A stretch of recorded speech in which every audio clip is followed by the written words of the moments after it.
আমরা সকলে জীবনে ঈশ্বরের কাছে কিছু না কিছু প্রার্থনা করি, আর ঈশ্বর যখন আমাদের মনস্কামনা পূরণ করেন তখন আমরা প্রসন্ন হয়ে যাই। কিন্তু যখন ঈশ্বর আমাদের মনস্কামনা পূর্ণ করেন না, তখন আমরা ভাবি, সন্দেহ করি যে সত্যি ঈশ্বর আছেন। আপনাকে একটা কথা বলি, আপনি যদি ঈশ্বরের সম্মুখে নিজের ইচ্ছে বা মনস্কামনা রাখেন আর ঈশ্বর তা পূরণ করেন, তার অর্থ হলো ঈশ্বর এটা জানেন যে আপনার তার প্রয়োজন রয়েছে। কিন্তু যদি আপনি কামনা করেন আর তা পূর্ণ না হয়, তাহলে শুধু এটা মনে রাখবেন যে ঈশ্বর সেই সব দেখতে পান যা আপনি দেখতে পাচ্ছেন না। দ্বিতীয় কারণ হলো এটা, ঈশ্বর এটা খুব ভালো করে জানেন যে যে ইচ্ছে আপনি রাখছেন সেই ইচ্ছে আপনি নিজের জোরে পূর্ণ করতে পারেন। তাই যদি আপনার ইচ্ছে ঈশ্বর পূর্ণ করেন, তাকে ধন্যবাদ জানান, আর যদি উনি আপনার ইচ্ছে পূর্ণ না করেন, তাহলে আরো ধন্যবাদ জানান। কারণ হয় উনি আপনার মঙ্গল চাইছেন, বা উনি আপনাকে ততটাই যোগ্য বলে মনে করছেন যে আপনি নিজেই নিজের ইচ্ছে, নিজের স্বপ্ন পূরণ করতে পারবেন। নিজের কর্ম করতে থাকুন, জীবনের সামনে এগোতে থাকুন, আর আমার সাথে ভালোবেসে বলুন, রাধা রাধা। একটা গাই আর একটা বাছুরের মধ্যে কেমন সম্পর্ক থাকে? একটা গাই নিজের বাছুরকে ডাকে, আর সেই বাছুর হাজার হাজার গাইয়ের মধ্যে থেকেও নিজের মাকে চিনতে পেরে যায় আর নিজের মায়ের সাথে এসে জড়িয়ে পড়ে। আর কিছুটা ঠিক এরকমই সম্পর্ক হলো আপনার কর্ম এবং আপনার কর্মফলের মধ্যে। আপনি যেমন কর্ম করবেন, আপনার কর্ম আপনার কর্মফলকে ডাক দেবে, আর আপনার কর্মফল কোথাও না কোথাও থেকে আপনাকে খুঁজতে খুঁজতে এসে আপনার সাথে জড়িয়ে পড়বে। তাই উচিত এটাই হবে যে আপনি সৎকর্ম করুন, কারণ ঈশ্বর যদি আপনাকে আপনার ভুলের জন্য ক্ষমা করেও দেন, আপনার কর্ম কিন্তু করবে না। তাই যদি আপনি দুষ্কর্ম করতে চলেছেন, তাহলে আপনি প্রস্তুত থাকুন, আর যদি আপনি শুভ কর্ম করতে চলেছেন, তাহলেও আপনি প্রস্তুত থাকুন।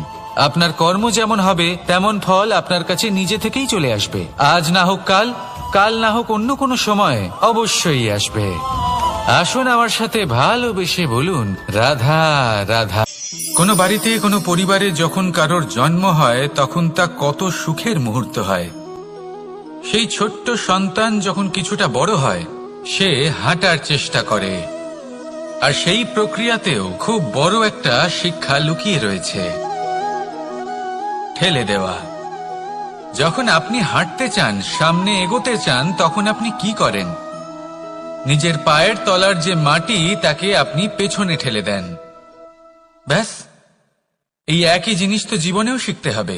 এবার যদি আপনি জ্ঞানের পথে অগ্রসর হতে চান, তাহলে অজ্ঞানতাকে পেছনে সরিয়ে দিতে হবে। যদি আপনি প্রকাশের দিকে এগোতে চান, তাহলে অন্ধকারকে পেছনে সরিয়ে দিতে হবে। যদি আপনি ভবিষ্যতে সফল হতে চান, তাহলে অতীতের যে অসফলতাগুলিকে পেছনে সরিয়ে দিতে হবে। যে জল বইতে বইতে থেমে যায়, তাকে আমরা নালা বলে থাকি, তার থেকে দুর্গন্ধ বের হয়। কিন্তু যে জল বইতেই থাকে, তাকেই আমরা পবিত্র জল বলি। তাহলে আপনিও কর্ম করতে থাকুন, কখনো থামবেন না, আর আমার সাথে ভালোবেসে বলুন, রাধা রাধা। যোগাসন। যোগাসনে আসন অত্যন্ত গুরুত্বপূর্ণ। এবার আমি বলবো সবথেকে শ্রেষ্ঠ আসন কোনটি।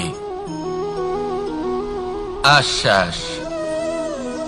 নিজেকে আশ্বস্ত করতে থাকুন যে আমি আছি, সব ঠিক হবে, যা হচ্ছে ভালোর জন্য হচ্ছে। এই আশ্বাস আপনাকে জীবনে এমন ধন্যাত্মক বিশ্বাস দেবে যে আপনি বড় বড় সমস্যার সমাধান করতে পারবেন। এবার যদি কথা বলি সবথেকে কঠিন সময়ের, তাহলে সেটা হলো বিচ্ছেদের। যা মা সীতাকে সহ্য করতে হয়েছে শ্রীরামের জন্য, রাধা কৃষ্ণকেও সহ্য করতে হয়েছে। যে ব্যক্তি বিচ্ছেদের সময় সঠিক পথে চলে এসেছে, সে জীবনে অনেক শ্রেষ্ঠ স্থানে অবশ্যই পৌঁছতে পারবে। এবার যদি কথা বলি সবথেকে জরুরি এবং গুরুত্বপূর্ণ সময়ের, তাহলে সেটা হলো সংযোগ। সকলকে সাহায্য করতে থাকুন। আপনি অন্যদের সাহায্য করে তাদের যত আনন্দ দিতে পারবেন, ততটাই আনন্দ আপনারও জীবনে অবশ্যই আসবে। আসুন আর আমার সাথে ভালোবেসে বলুন, রাধা রাধা। আম এবং নিম, এই দুই যে যার স্থানে অত্যন্ত বিশেষ, অত্যন্ত শ্রেষ্ঠ। আম আমাদের শক্তি বাড়ায়, আর অন্যদিকে নিম রোগের সাথে লড়াই করার আমাদের ক্ষমতা বাড়ায়। এবার আম অত্যন্ত মিষ্টি হয় আর নিম অত্যন্ত তিক্ত। তাই এই কারণে কি নিমের নিরাশ হওয়া উচিত বা নিজেকে ঘৃণা করা উচিত? তার স্বাদ তিক্ত? কখনোই নয়। দেখুন, নিম তিক্ত, এতে নিমের কোনো দোষ নেই। দোষ হলো জিহ্বার, যে মিষ্টি পছন্দ করে, তিক্ত পছন্দ করে না। কিন্তু যদি আপনি নিজের জীবনে নিমের প্রয়োগ না করেন, তাহলে আপনার রোগ প্রতিরোধ ক্ষমতা বাড়বেই না। তাই নিম হলো অত্যন্ত গুরুত্বপূর্ণ।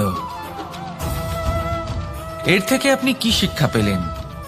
এটাই যে জীবনে কখনো অন্য কারোর মাপকাঠি দ্বারা নিজেকে পরখ করবেন না।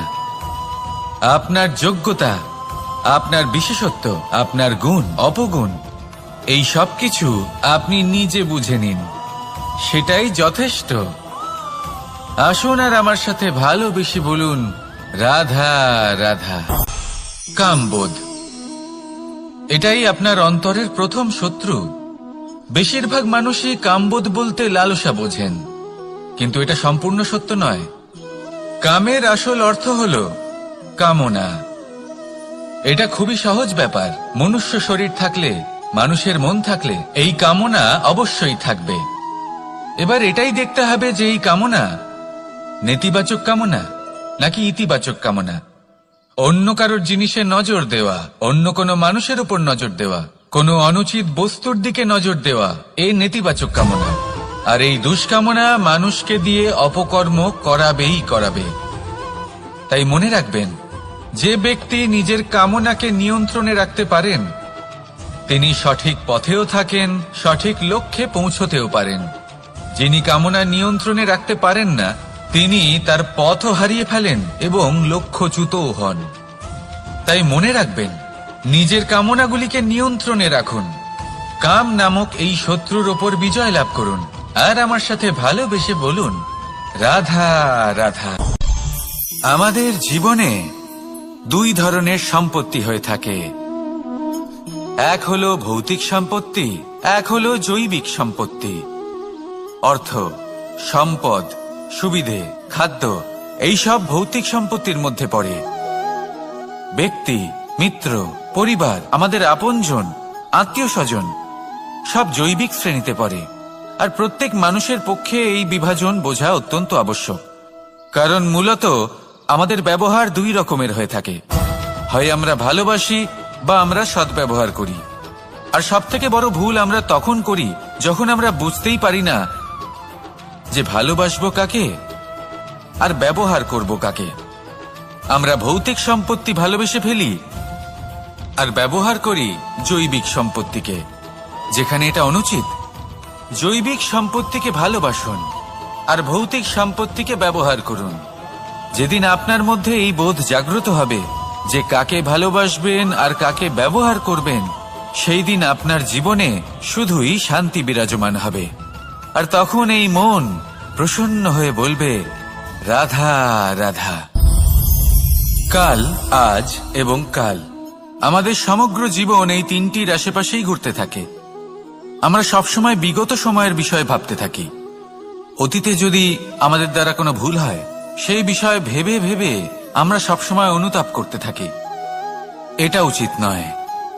দেখুন, অতীতের থেকে শিক্ষা লাভ করা অত্যন্ত আবশ্যক, কিন্তু সেই ভুল যাতে আবার না হয় সেই কাজটা কিন্তু আপনাকে বর্তমানেই করতে হবে, তাই না? দ্বিতীয় কথা, আমরা সবসময় ভাবি আগামী দিনের বিষয়ে, ভবিষ্যতের বিষয়ে। আমরা ভাবি যে কাল করে নেব, আজ এই কাজ করতে পারছি না, কোনো ব্যাপার নয়, কাল করে নেব। আজ কাজটা শুরু করতেই পারলাম না, কোনো ব্যাপার নয়, কাল করে নেব। আজকের দিনটাই ভালো ছিল না, কোনো ব্যাপার নয়, সেটা কাল করে নেব। ব্যাপারটা বুঝুন, আপনি নিজের সময় নষ্ট করছেন। দেখুন, এই যে কাল, তা কখনোই আপনার হাতে আসবে না। তাই যে কাজ করতে চান সেটা আজকেই করুন, অন্তত শুরুটা করুন। কারণ এই আগামী সময় তা সবসময় আপনার থেকে এক কদম আগে থাকবে, একদিন এগিয়ে থাকবে। জানেন কেন? কারণ এই কাল আপনার জন্য অপেক্ষা করবে না, সেই জন্য আপনিও এর জন্য অপেক্ষা করবেন না। যা করার তা আজকেই শুরু করুন। কারণ যে বর্তমানে নিজের ভিত স্থাপন করেন না, ভবিষ্যৎকালে তার সুন্দর শক্তিশালী ভবন কখনো নির্মাণই হয় না। আসুন আর আমার সাথে ভালোবেসে বলুন, রাধা রাধা। সাফল্য খুব সহজ এক শব্দ। এটা হলো সেই সব শব্দের মধ্যে অন্যতম যা মানুষ একটু বুঝলেই ভাবেন সব বুঝে ফেলেছি। আর যেই উনি বুঝতে পারেন সাফল্য কি, আজীবন সেই সাফল্যের পেছনেই ছুটতে থাকেন। এই সাফল্য হলো একটা খেলার মতো, যাতে মানুষ নিজের সমস্ত জীবন বাজি লাগিয়ে দেন। আর প্রত্যেক খেলার মতোই এরও কিছু নিয়ম রয়েছে। আর প্রাথমিক নিয়ম হলো, এই সাফল্য লাভ করার জন্য সাফল্য লাভ করার স্বপ্ন আপনাকে অবশ্যই দেখতে হবে আগে। হ্যাঁ, কিন্তু শুধুমাত্র স্বপ্ন দেখলেই কিছুই হবে না। স্বপ্ন দেখুন, তারপরে আপনার নিজের নিদ্রাকে ভঙ্গ করতে হবে, দিনরাত পরিশ্রম করতে হবে, দিনরাত চেষ্টা করতে হবে। তবেই এই সাফল্য আপনার কাছে আসবে আর আপনার পদানত হবে। তাহলে স্বপ্ন দেখুন আর পরিশ্রম করে তাকে সার্থক করুন। যদি এটা করেন তবেই সাফল্য সহজেই আপনার কাছে আসবে। আর তখন মন প্রসন্ন হয়ে বলবে, রাধা রাধা। সমস্যা, প্রত্যেকের জীবনেই সমস্যা আসা যাওয়া করে। আর প্রত্যেক মানুষ সমস্যা আসার পর তার সমাধান খুঁজতে উঠে পড়ে লাগেন। কিন্তু যখনই সমস্যার সমাধান হয়ে যায়, আমরা সুপ্রসন্ন হয়ে যাই এবং অসাবধানও হয়ে যাই। আমাদের মনে হয় যে আমরা সম্পূর্ণরূপে সমস্যার অন্ত করেছি, কিন্তু কোথাও না কোথাও একটা ছোট্ট বীজ রয়েই যায়।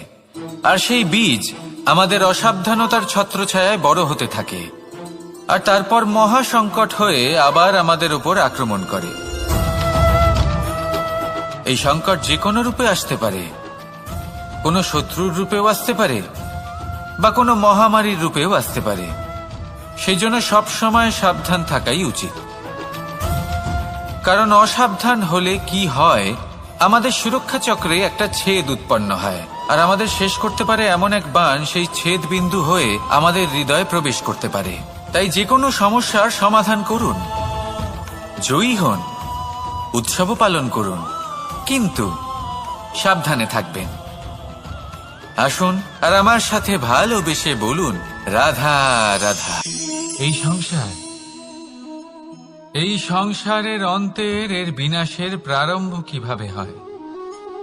কোন যোগের মাধ্যমে, কোন ভয়ানক অসুরের আগমনে, নাকি প্রকৃতির রাগের কারণে? না, এই সংসারের বিনাশের প্রারম্ভ হয় আমি থেকে।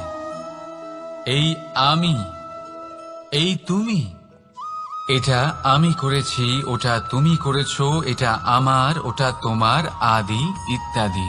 এই ভাব যখন মনে বাসা বেঁধে নেয়, সর্বপ্রথম ঘর ভাগ হয়, তারপর বসতি, তারপর প্রাণ, আর তারপর দেশ, আর সবার শেষে সমস্ত সংসার ভাগ হয়ে যায়। আর এই ভাগ হয়ে যাওয়া শেষে মনোমালিন্যে পরিণত হয়। এখন এমত অবস্থায় কি করা যেতে পারে? কিভাবে বাঁচা যায় এই পরিস্থিতির থেকে? কিভাবে দূরে থাকা যায় এই বিনাশের থেকে? উত্তর সেই একটাই, করুণা। একে অপরের দরকারগুলি বুঝুন, একে অপরের সমস্যাগুলি বুঝুন, একে অপরের দুঃখের সাথী হয়ে দাঁড়ান, একে অপরের সুখের ভাগীদার হন। আর শেষে যখন এই আমি আমরাতে পরিণত হবে, তখন এই বিনাশ নিজে থেকেই দূরে চলে যাবে। তাহলে আমরাতে বিশ্বাস করতে শিখুন আর আমার সাথে ভালোবেসে বলুন, রাধা রাধা। এই মুদ্রা, এবারে ভাবুন এটাই আমাদের জীবন, জীবনের সুখ আর দুঃখ। এই মুদ্রার এই জীবনের দুটি দিক। কিন্তু যখনই আমরা ঈশ্বরের কাছে প্রার্থনা করি তখনই আমরা সুখ চাই, আর সেই সুখ আসেও। আর যখনই সেই সুখ আসে তখন ব্যক্তি সর্বপ্রথম তাকে ভুলে যায় যে দুঃখের সময় ওনার সাথে ছিলেন। আর এমত অবস্থায় উনি সাহায্য করেন না, উনি করেন উপকার। আর এই উপকারের বদলে মানুষের থেকে উনি নিজের জন্য শ্রদ্ধা চান। আর সেই শ্রদ্ধা, সেই চাহিদার কারণে উনি নিজেকে অন্যদের থেকে শ্রেষ্ঠ, অন্যদের থেকে ভিন্ন মনে করতে বিবশ হয়ে যান। আর আলাদা হবার কারণে তার মধ্যে জেগে ওঠে অহংকার, আর সেটাই হয় তার পতনের কারণ।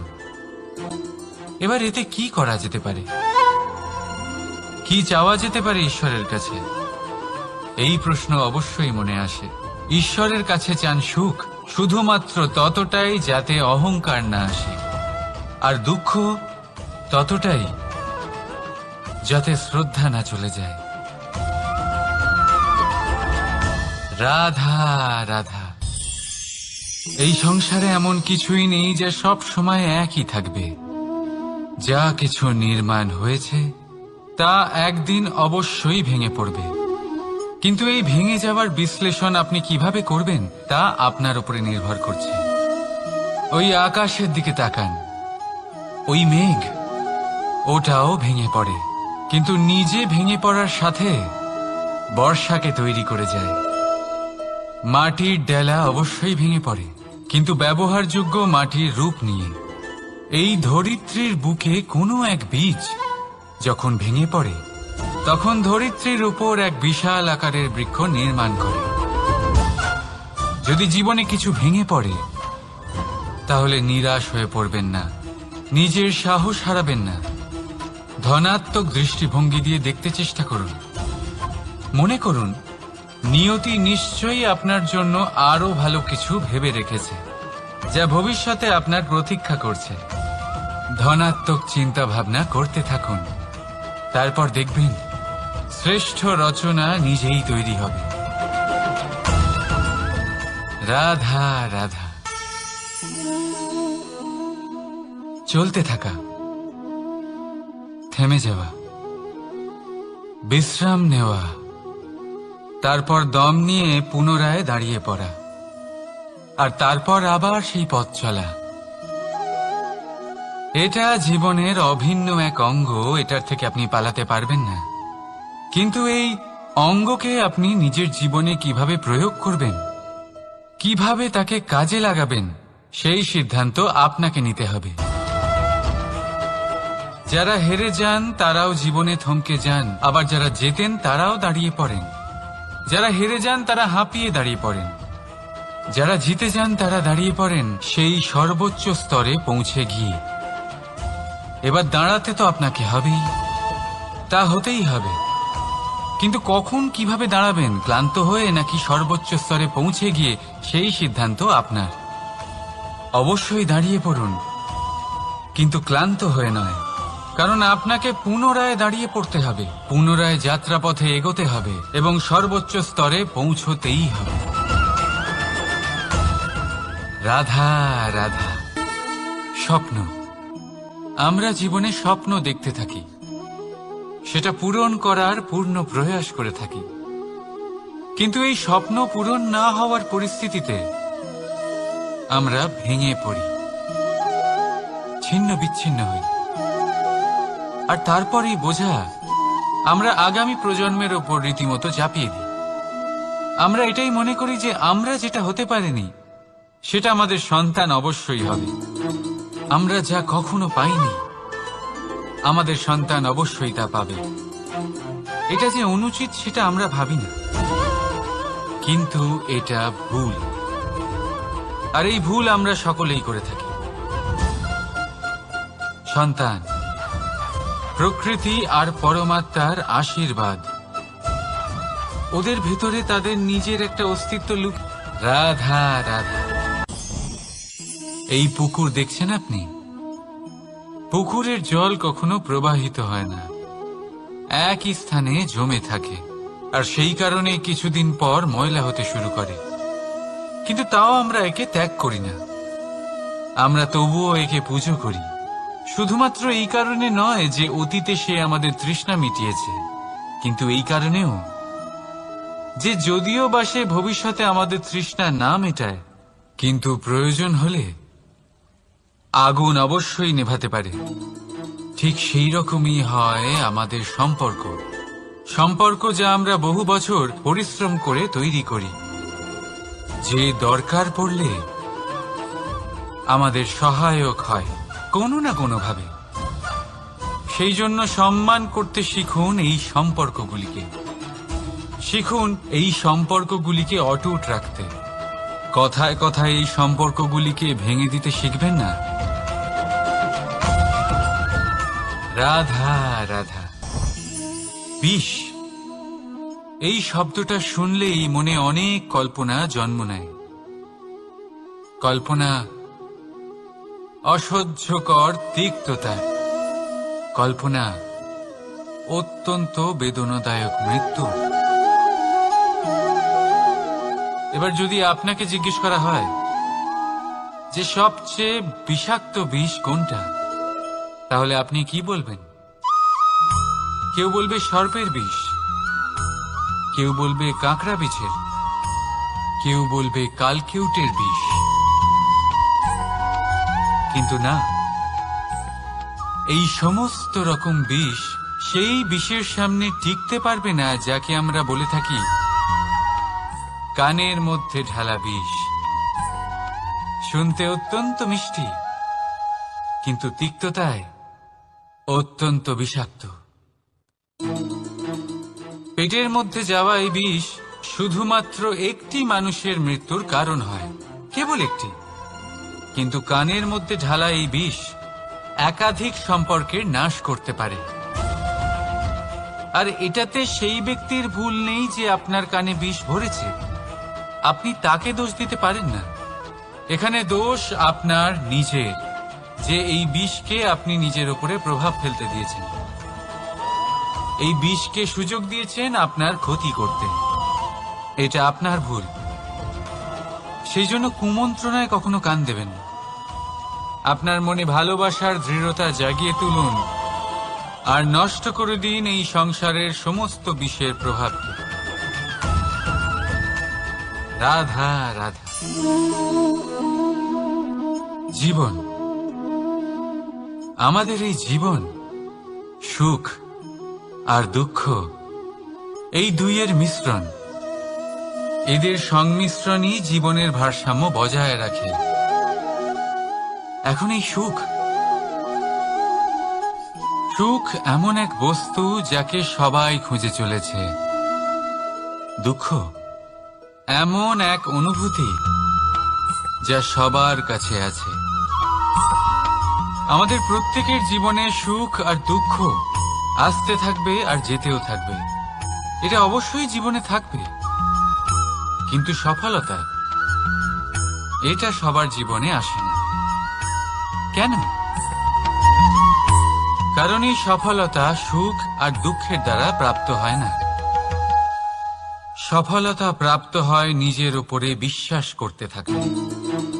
আকাশের ওই সূর্যকে দেখুন, সূর্যের বিশ্বাস আছে নিজের উপর যে সে সমস্ত জগৎকে আলোকিত করতে পারবে, নিজের প্রথম রশ্মি দিয়ে অন্ধকারকে দূর করতে পারবে।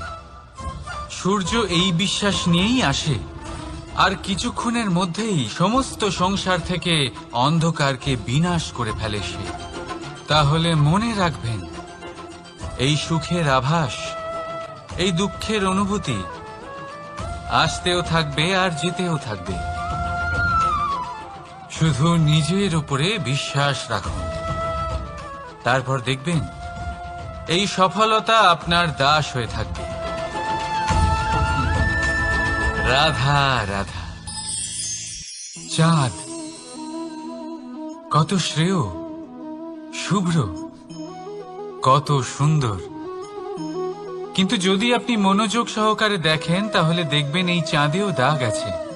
আর এই দাগগুলি থাকার কারণে কি এই চাঁদের মাহাত্ম্য কখনো কমে যায়? কখনো নয়। এর কারণ হলো চাঁদের নিরন্তর চেষ্টা। একবার এই আকাশে দেখুন, এই অন্ধকার সবসময় চেষ্টা করে চাঁদকে ঢেকে দেওয়া, কিন্তু এই চাঁদ সবসময় এই অন্ধকারের সাথে লড়াই করতে থাকে। অমাবস্যা থেকে শুরু করে চাঁদের এই যাত্রা পূর্ণিমা অবধি পৌঁছেই যায়। আর তাই এই চাঁদের পুজো করা হয়, এই কারণে এই চাঁদকে মাহাত্ম্য দেওয়া হয়। এইভাবেই যদি আপনার মধ্যে কোনো দোষ থাকে, কোনো খারাপ কিছু থাকে, তাহলে সেটা কোনো বড় ব্যাপার নয়। চেষ্টা করুন সেটাকে শুধরে নেওয়ার, কিন্তু সেই কারণে নিজেকে খারাপ মনে করা এটা অনুচিত। নিজের ভুলগুলো, নিজের দোষগুলো, নিজের খারাপ দিকের কথা ভুলে আপনি এই সংসারের ভালোর দিকে প্রস্থান করেই দেখুন না। আপনি দেখবেন আপনার অন্তরের তেজ ঠিকরে বেরোচ্ছে। রাধা রাধা। এই পিঁপড়েদের দেখছেন আপনি? সবাই একই রকমের। এদের মধ্যে তফাৎ খুঁজে বার করা অসম্ভব। মনে হয় যেন ওদের আলাদা আলাদা অস্তিত্বই নেই। কিন্তু যদি আপনি মন দিয়ে দেখেন তাহলে দেখবেন প্রতিটা পিঁপড়ের আলাদা কাজ নির্ধারিত, তাদের আলাদা অস্তিত্ব আছে। কেউ বাড়ি বানানোর জন্য মাটি সংগ্রহ করতে পটু, কেউ ঢিপি বানাতে পটু, কেউ খাবার খোঁজায় পটু, আবার কেউ সেই খাবার আনায় পটু। ঠিক সেরকমই হয় মানুষেরা। মনে হতেই পারে সবাই একই রকম, কিন্তু প্রতিটা মানুষের ব্যক্তিত্ব, প্রতিটা মানুষের অস্তিত্ব ভিন্ন হয়। আর সত্যি কথা বলতে কি, প্রতিটা মানুষের ভিন্নতাই আমাদের প্রগতির দিকে নিয়ে যায়। ভাবুন, যদি আপনাকে কারোর সাথে হাত মিলিয়ে চলতে হয়, তাহলে আপনাকে আপনার সোজা হাত তার উল্টো হাতে ধরে এগোতে হবে। এটাই সৃষ্টিকর্তার সৃষ্টির নিয়ম। ভিন্নতা, এই ভিন্নতাকে আশীর্বাদ ভেবে চলুন, এতে কোনো খারাপ নেই। রাধা রাধা। দাদা আমাকে বহুবার জিজ্ঞেস করেন যে কানাই, তুমি রাধার সাথে এই সংসারকে প্রেম শেখাতে এসেছো, তাহলে কেন তুমি রাধাকে এত বিরক্ত করো? কেন ও তোমাকে বিরক্ত করে? কেন এই ঝগড়াঝাটি হয়? কেন এই টানাপোড়েন চলে? এবার এটার উত্তর আমি কিছুটা এইভাবে দিতে চাই। পিঁপড়ে সেই বাড়িতেই প্রবেশ করে যেখানে মধু উপস্থিত আছে। যদি আপনার বাড়িতে মধু থাকে, কোনো মিষ্টি জিনিস থাকে, মিষ্টত্ব থাকে, তাহলে পিঁপড়ে সেখানে অবশ্যই প্রবেশ করবে। ঠিক এইরকমই হয় আমাদের সম্পর্ক।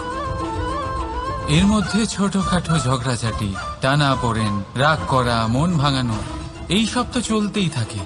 বিশেষ করে সেই সম্পর্কগুলিতে যেখানে মিষ্টত্ব আছে। মনে রাখবেন, যেই সম্পর্কে কোনো খুনসুটি নেই, রাগ করা, মান ভাঙানো নেই, কোনো ছোটখাটো ঝগড়াঝাটি নেই, সেই সম্পর্ক শুধুমাত্র মস্তিষ্ক দিয়ে পালন করা হচ্ছে, মন থেকে নয়। তাই মন থেকে ভালোবাসতে শিখুন। আর এই ছোটখাটো ঝগড়াঝাটির, এই অম্ল মধুর খুনসুটির আনন্দ উপভোগ করুন, কারণ এতেও ভালোবাসা আছে। রাধা রাধা। এই পুস্তক বড়ই কাজের জিনিস। কাহিনী হোক, কবিতা হোক, স্মৃতি হোক, এতে যাই লিখে দেবেন তা ভবিষ্যতের পুঁজি হয়ে যাবে। কিন্তু যদি কখনো এমন হয় যে এই পুস্তক ময়লা হয়ে যায়, বা যদি কোনো পাতায় আপনি ভুল করে কালি ফেলে দেন, বা কোনো বাক্য লিখতে গিয়ে আপনি ভুল করে ফেলেন, তাহলে আপনি কি করেন? সেই পুস্তক কি আপনি তুলে ফেলে দেন? না, তাই তো। শুধু একটা পাতা ছিঁড়ে ফেলেন যাতে সেই পুস্তক সঠিক থাকে, সুন্দর হয়ে ওঠে। এই পুস্তকের মতোই হয় আমাদের সম্পর্ক। তার সেই এক পাতা একটা ভুল। তাই যে কোনো সম্পর্কে যদি কারোর কোনো ভুল হয়ে গিয়ে থাকে, তাহলে সেই ভুলকে সম্পর্ক থেকে দূরে করা সঠিক হবে। সেই ভুলকে ভুলে যাওয়াই সঠিক হবে। সেই সম্পর্ক ভাঙা নয়, সেই সম্পর্ক সামলে রাখুন। কারণ ভুল তো সবার দ্বারা হয়। যদি এরকম করেন, তবেই জীবনরূপী পুস্তক আরো সুন্দর হয়ে উঠবে। একে অপরকে ক্ষমা করতে শিখুন, একে অপরের ভুলকে ভুলে যেতে শিখুন। তারপর দেখবেন এই জীবনে আরো আনন্দ আসবে, আর এই সম্পর্ক নিঃশ্বাস নিতে থাকবে। রাধা রাধা। মানুষ ছোট হোক বা বড়, রাজা হোক বা দরিদ্র, সমস্ত মানুষের মধ্যে একটা সামঞ্জস্য থাকে। সমস্ত মানুষের কাছে তার প্রশংসা অত্যন্ত গুরুত্বপূর্ণ। সে খুবই প্রসন্ন হয় যদি আপনি তার প্রশংসা করেন, কিন্তু আপনি যদি তাকে এটা বলেন যে এটা তোমার ভুল ছিল, তোমার কিছু খামতি ছিল, তখন সেটা সে মানতে রাজিই থাকে না। সব মানুষ এটা শুনতে পছন্দ করে যে সে যেটা করেছে সেটাই সর্বোত্তম। এবার আমি আপনাকে একটা কথা বলি, এই হলো নিন্দা, এই হলো প্রশংসা, আর এই হলো সত্য, যা সবার থেকে উচ্চস্থানীয়। সেই জন্য মানুষ আয়না দেখে। আয়না তাকে তার সৌন্দর্য দেখায় না, তাকে দেখায় যা সত্য, যাতে মানুষ আরো সুন্দর হওয়ার চেষ্টা করতে থাকে। তাই আয়না অত্যন্ত গুরুত্বপূর্ণ সত্যকে জানার জন্য। জীবনে নিন্দুকের মাহাত্ম্য প্রশংসকের মাহাত্ম্যের থেকে অনেক বেশি। কেন? কারণ তারা আপনাকে আপনার খামতি দেখায়, আপনার ভুলগুলো বুঝিয়ে দেয়, আপনাকে একটা সুযোগ দেয় নিজেকে শুধরে নিতে, নিজেকে আরো শ্রেষ্ঠ করে তুলতে, যা প্রশংসক করতে পারে না। তাই জীবনে যদি কখনো নিন্দা করা হয়, তাকে ভালোবেসে গ্রহণ করুন, ধন্যাত্মক রূপে গ্রহণ করুন। যদি নিজেকে কোনো শিক্ষা দেওয়া সম্ভব হয় তাহলে অবশ্যই দিন। দেখবেন মন প্রসন্ন হয়ে বলবে, রাধা রাধা। জীবনে কখনো সাফল্য আসে, আবার কখনো অসফলতা, কখনো আশা পাওয়া যায়, কখনো নিরাশা, কখনো জয় লাভ করি, আবার কখনো পরাজয়। এর পেছনের কারণটা জানা অত্যন্ত প্রয়োজনীয়। যদি আমি পরাজয়ের কথা বলি, যখনই আমরা পরাজয় লাভ করি আমরা ভাবতে থাকি যে এমন কেন হলো? আমাদের শত্রু কি বেশি শক্তিশালী ছিল, নাকি আমাদের নীতিতে কোনো খামতি ছিল? এই সমস্ত কারণের পেছনে খুব বড় একটা কারণ থাকে, আর সেই কারণ আমাদের অন্তরে সুপ্ত থাকে। ধরে নিন একটা পথ, তাতে আপনি চলছেন, সেই পথ কাঁটায় পরিপূর্ণ, কিন্তু আপনি পাদুকা পরে রয়েছেন, আর আপনি হেঁটে সামনে এগিয়ে যান। এবার এমন একটা পথ এলো যা পুষ্পে ঢাকা, আর আপনি পাদুকা পরে রয়েছেন, কিন্তু আপনার পাদুকাতে একটা পাথর আটকে গেল। তখন দু পা হাঁটাও খুব কঠিন হয়ে পড়ে। এই সংসারের যে কোনো শক্তি আপনাকে পরাস্ত করার পূর্বে আপনি জানেন কে আপনাকে পরাস্ত করতে পারে? আপনার অন্তরের দুর্বলতা, আপনার অন্তরের সেই সুপ্ত শত্রু। আর সেই জন্য ইতিবাচক মনোভাব গুরুত্বপূর্ণ হয়ে পড়ে। ভালো মানুষদের সাথে থাকুন, সৎসঙ্গে থাকুন, বন্ধুত্ব করুন, ভালোবাসুন। এই ভালোবাসা এত শক্তিশালী এক অস্ত্র যাকে ব্রহ্মাস্ত্রও পরাস্ত করতে পারে না। এই সমস্যারূপী পাথর কিছুই নয়। আসুন আমার সাথে ভালোবেসে বলুন, রাধা রাধা। মানুষের দুটো রূপ রয়েছে, এক আমাদের এই মুখ, যা শুধুই চোখে দেখা যায়, আর দ্বিতীয় আমাদের এই মন, যা শুধুমাত্র অন্তরাত্মা দ্বারা দেখা যায়। এবার আমাদের এই মুখ, তা ঈশ্বর সকলকেই আগে থেকেই প্রদান করেছেন, কিন্তু এই মন, এই মন কেমন হবে তা আমাদের জীবনের অনুভূতি এবং আমাদের জীবনের লক্ষ্য এগুলি সুনিশ্চিত করে। অর্থাৎ নেত্র দিয়ে দেখা যায় আমাদের এই মুখ, তা শুধুই এই কারণে প্রয়োজন যাতে সংসার আমাদের দেখতে পায়, আমাদের চিনতে পারে। কিন্তু যদি এই সংসারে আপনি প্রকৃত অর্থে মান সম্মান লাভ করতে চান, তাহলে নিজের অন্তরাত্মাকে আপনাকে বিকশিত করতেই হবে। দেখুন, কথায় আছে এই যে অসুর, তা শারীরিকভাবে উপস্থিত নয়, তা মনের মধ্যে থাকে। যদি এই মন থেকে অসুরকে বের করে দেওয়া যায়, তাহলে শরীরে তা উপস্থিত থাকবেই না। তাই মনকে শুদ্ধ করুন আর আমার সাথে ভালোবেসে বলুন, রাধা রাধা। মানুষ যখনই একে অপরের সামনে নিজেদের হৃদয়ের ভাবনা প্রকাশ করে, তখন এক অত্যন্ত প্রভাবশালী মাধ্যম তারা ব্যবহার করে, যাকে ভাষা বলা হয়। এবার আমি দেখেছি যে একজন মানুষ অনেকগুলো ভাষাতেই নিপুণ। আমি এটাও দেখেছি যে মানুষ অনেকগুলো ভাষায় কথা বলে, কখনো কখনো অনেক ভাষা মিলিত করে তার প্রয়োগ করে, উচিত প্রকারে তাকে ব্যবহার করে না, না সেটাকে সম্মান করে, আর না ভাষাকে শুদ্ধ রাখে। আর এটা হলো অনুচিত। যদি ভাষাকে শুদ্ধ রাখেন, তাহলে ভাষা আপনার চরিত্রকে শুদ্ধ রাখবে, তা আপনার একাগ্রতা বাড়িয়ে তুলবে।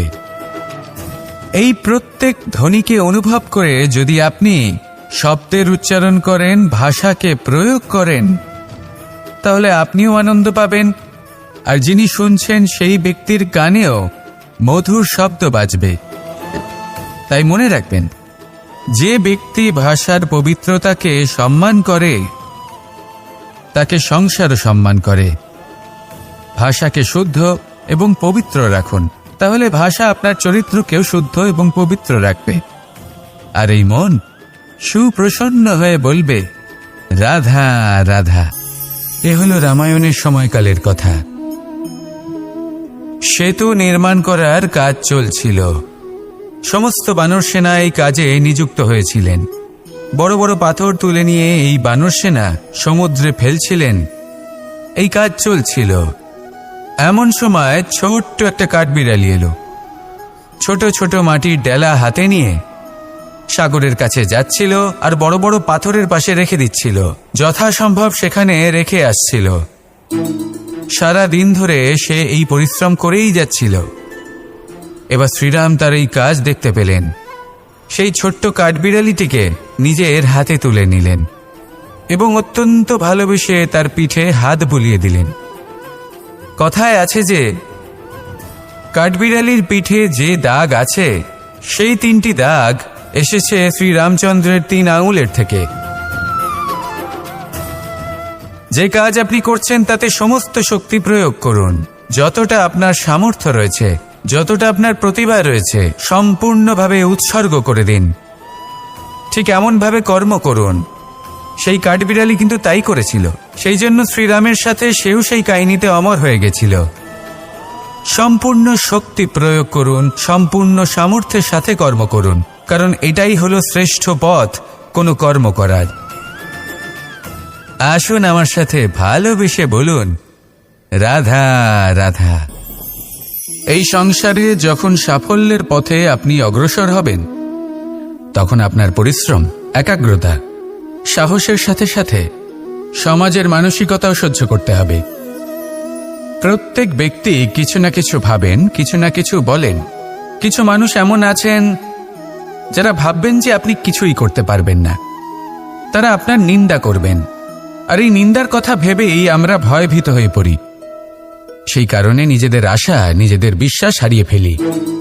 এবার যদি সেই নিন্দার ভয়ে আমরা লক্ষ্যচ্যুত হই, তাহলে সেটা অনুচিত। সেই জন্য জীবনে শুধু পরিশ্রম করতে থাকুন, সামনে এগোতে থাকুন। যেই দিন আপনি আপনার লক্ষ্য লাভ করবেন, সেই প্রত্যেক ব্যক্তি যারা নিন্দা করছিলেন, তাদের দৃষ্টি আপনা থেকেই পাল্টে যাবে, ঠিক কিনা? এই সংসারকে যা প্রাণ চায় তাই বলতে দিন। যদি আপনি কারোর কথা শুনতে চান, তাহলে নিজের অন্তরের কথা শুনুন। সেটাই আপনাকে উচিত পথে নিয়ে যাবে। সামনে অগ্রসর হতে থাকুন, পরিশ্রম করুন। এমন একটা দিন আসবে যেদিন এই নিন্দুক ব্যক্তিরা আপনার লক্ষ্য প্রাপ্তির উদাহরণ সবাইকে দেবে। আসুন আমার সাথে ভালোবেসে বলুন, রাধা রাধা।